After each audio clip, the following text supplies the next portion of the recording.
இயேசுவில் எனது அன்பிற்குரியவர்களே, உங்களுக்கு என்னுடைய இதயம் கனிந்த வாழ்த்துக்கள். வணக்கம்.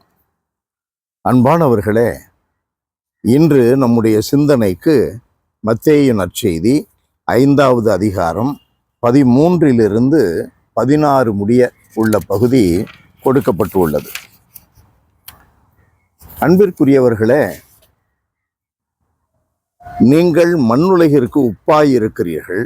உப்பு உவர்ப்பற்று போனால் எதை கொண்டு அதை உவர்ப்புள்ளதாக்க முடியும்? உலகிற்கு நீங்கள் ஒளியாயிருக்கிறீர்கள். மலைமேல் இருக்கும் நகர் மறைவாயிருக்க முடியாது. எவரும் விளக்கை ஏற்றி மரக்காலுக்குள் வைப்பதில்லை, மாறாக விளக்கு தண்டின் மீது வைப்பர். அப்பொழுதுதான் அது வீட்டில் உள்ள அனைவருக்கும் ஒளி தரும். இவ்வாறே உங்கள் ஒளி மனிதர் முன் ஒளிர்க. நேற்றைய தினத்திலே அன்னை மரியாவை திரு அவையினுடைய தாய் என்று நாம் சிந்தனை செய்தோம், விழாவாக கொண்டாடினோம். அடுத்த நாள் இது வருகிறது என்ற வேளையில் நான் இரண்டையும் இணைத்து பார்க்கிறேன். அன்னை மரியா மிகுந்த உவர்ப்புள்ள உப்பாக இருக்கிறார். அவர் ஒளியாக இருக்கிறார். தண்டின் மீது வைக்கப்பட்ட ஒளியாக இருக்கிறார். தந்தை கடவுள், தூய ஆவியானவர், ஆண்டவர் இயேசு கிறிஸ்து அன்னை மரியாவை தேர்ந்தெடுத்திருக்கிறார்.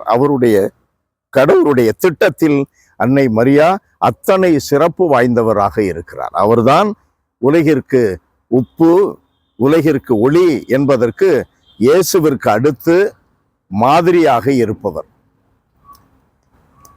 இப்பொழுது நான் என்ன சிந்தனை செய்கிறேன் என்றால், அன்னை மரியாவை வணங்காமல், அன்னை மரியாவுக்கு உரிய வணக்கம், உரிய உயர்ச்சி தராமல் இருக்கிறவர்கள் உப்பாயிருக்க முடியாது, விளக்காய் ஒளியாய் இருக்க முடியாது. ஏனென்றால் அது திரியேக கடவுளுடைய திட்டத்தில் அன்னை மரியா அப்படி உயர்த்தப்பட்டு இருக்கிறார். இது திருச்சபையினுடைய ஊழியர்கள் செய்தது அல்ல. இந்த ஊழியர்களுக்கு, இந்த சீடர்கள் சீடத்திகளுக்கு ஆண்டவர் இயேசு சொன்னது, ஆவியானவர் சொன்னது, எலிசபெத் வழியாக, கபிரியேல் தூதர் வழியாக தந்தை கடவுள் சொன்னது. ஆகையினால் அவர்தான் மிக அற்புதமான உப்பு, உவர்ப்புள்ள உப்பு, தண்டின் மேல் வைக்கப்பட்ட விளக்கு, ஒளி. அப்படியானால் அன்னை மரியா வணக்கத்தில் ஈடுபட்டு இருக்கிறவர்கள், அன்னை மரியாவை தங்கள் தாயாக ஏற்று வாழ்கின்றவர்கள், அன்னை மரியா சொல்லுவதை போல அவர் சொல்லுவதெல்லாம் செய்யுங்கள் என்று இயேசுவை குறித்த அந்த வார்த்தையின்படி நடப்பவர்கள் உப்பாயிருப்பார்கள், விளக்காயிருப்பார்கள். மற்றவர்கள் உப்பாயிருப்பது கடினம், மிக கடினம், மிக மிக கடினம். ஒளியாயிருக்க முடியாது. இது என்னுடைய சிந்தனை. தியலாஜிக்கலா நீங்க யோசனை பண்ணி பார்த்துக்கங்க.